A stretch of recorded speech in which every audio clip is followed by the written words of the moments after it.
ایک اعتبار سے ایران ہے، پورے عالم اسلام میں یہ واحد مسلمان ملک ہے جس نے بہرحال اپنی شریعت، اپنے عقائد کے مطابق ایک مذہبی انقلاب برپا کیا۔ جو حقائق سامنے آتے ہیں، وقت کم ہو رہا ہے تو میں جلدی ذرا کروں گا۔ ان میں سے نمبر ایک ایران ہے۔ اگر ہم چلتے ہیں عرب سے مشرق کی طرف تو ایران ایک اعتبار سے یہ بازی لے گیا ہے پورے عالم اسلام پر۔ ان کے مذہبی عقائد، ان کی فقہ سے ہمیں جو اختلاف ہے وہ ہے اپنی جگہ پر ہے، آپ کو معلوم ہے۔ میرے بارے میں کسی کو اشتباہ نہیں ہو سکتا اس اعتبار سے۔ میری جس درجے دشمنی رکھی گئی ہے، جس طرح میرے سر کا جو ہے مطالبہ ہوتا تھا، دو ہی آدمی تھے پاکستان میں کہ جن کے سر مانگے گئے، ایک کراچی کے وہ شاہ ولی الدین صاحب اور ایک نے، تو اس حوالے سے وہ اپنی جگہ پر اختلاف ہے، لیکن اس حقیقت کا اعتراف کیے بغیر نہیں رہا جا سکتا۔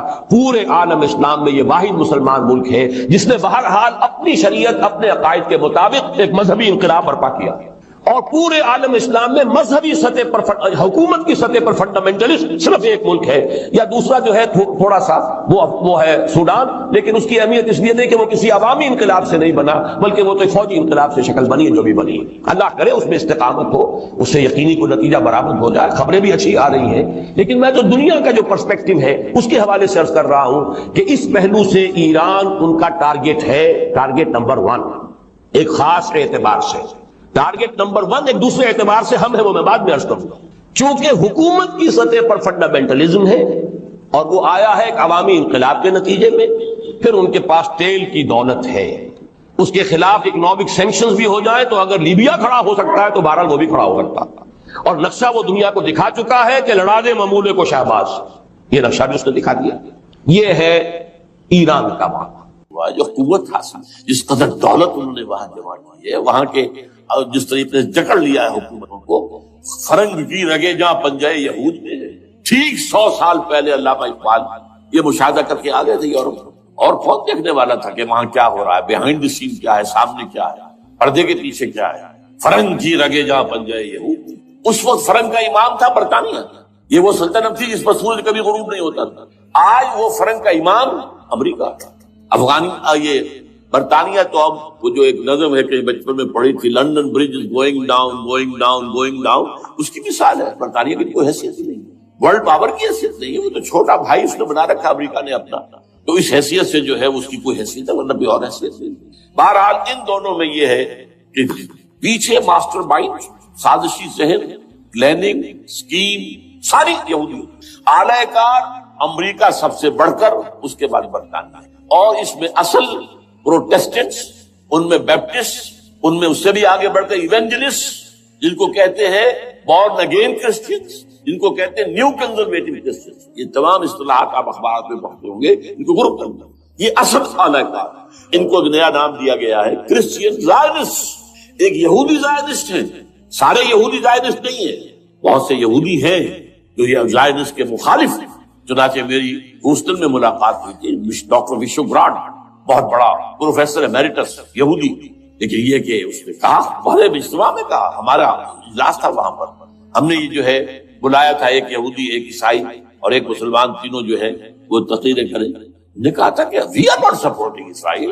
اس نے وہ عیسائی جو آیا ہوا تھا پروفیسر، اس نے کہا they are supporting Israel, we are not supporting Israel. اسی طرح میری جو ہوئی تھی round table conference, round table, اس میں ایک یہودی پروفیسر تھے، وہ ہسٹری کے پروفیسر، میں نام بھول رہا ہوں ان کا، انہوں نے کہا آئی ایم اینٹی زائنسٹ، میں زائنسٹ کے خلاف ہوں۔ تو زائنسٹ جو ہے اصل میں ایک سیکولر یہودیوں کی تحریک ہے، اور اس کے سب سے بڑے سپورٹرز کرسچین زائنسٹ وہ امریکہ میں بیٹھے ہیں۔ تو یہ ہے صورتحال۔